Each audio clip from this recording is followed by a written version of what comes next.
welcome our first speaker, Benito, and the title of his speech is The Do's and Don'ts of Substitute Teaching, and it is a 5 to 7 minute speech. Thank you, Benito.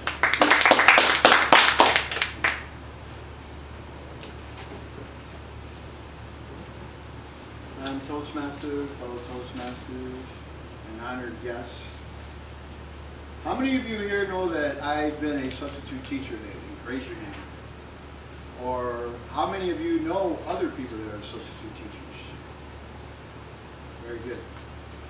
I've been a substitute teacher now for maybe all the days that I substituted for probably about 10 months.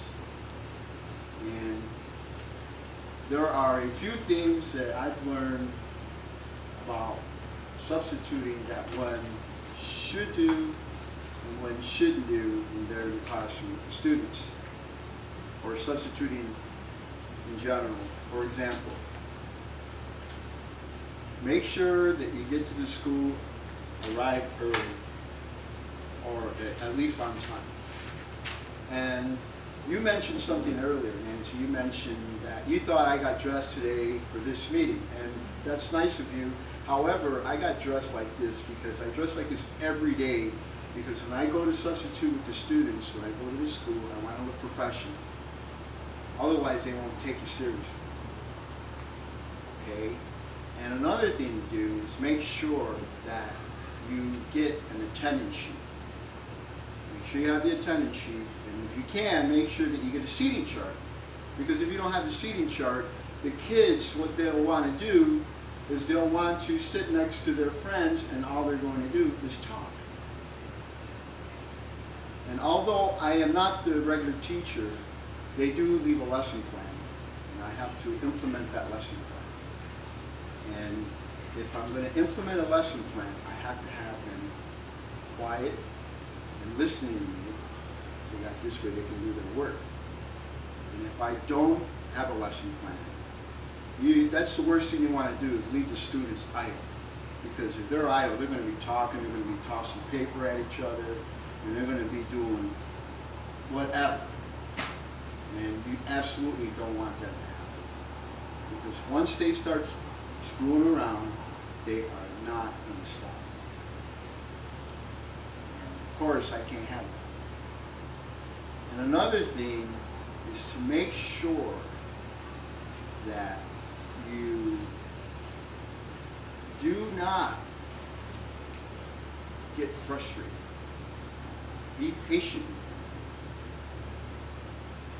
Don't react if they're acting up. Because if you react, if you get frustrated, you're going to lose control, and you're going to lose control of the class. Also, there's certain rules that the students have to follow, including the substitute teacher.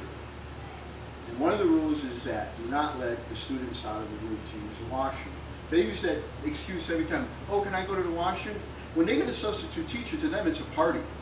Oh, our regular teacher isn't here. We're gonna act up and we're gonna do whatever we want.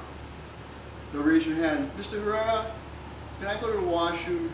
No, Jasmine, you can't go to the washroom today. That's why it's nice to have an attendance sheet and a seating chart, because you know who that student is.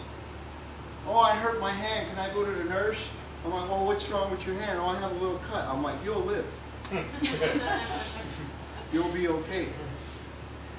And they try and trick you to do all these different things. They want to leave the class, and I have to do this. But one of the things, don't let them do anything but their work. They're going to try and trick you. And they do it all the time. It happened to me today, maybe, I don't know, 20 times. Because I'm subbing for an Algebra 1 class, and I have a total of 6 classes. And there's probably close to 30 students in there. And at least 20 of them have asked me today, can I use the washroom? I'm like, no, you can't use the washroom. And another thing that one should do as a substitute teacher is always be patient and be helpful. If they don't understand their work, ask them what it is that they don't understand. Either you can go on the board, write the problem on the board, or go over to their desk and help them. Because that's also part of the substitute teacher's job.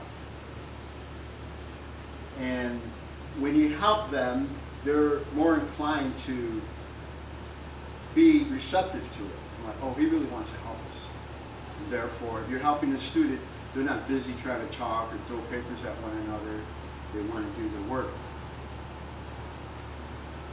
And I also want to bring up some things not to do.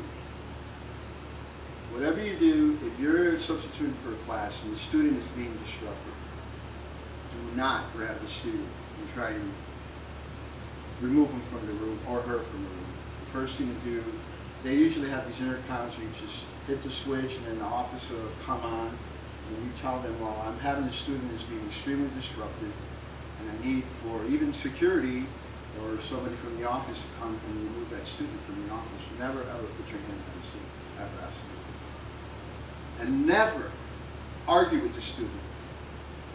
Because once you begin arguing with the student, you're going to lose control, you're going to get frustrated, they're going to see that, and then the whole class is going to erupt. And once the whole class erupts, that's it. I've almost had it happen to me.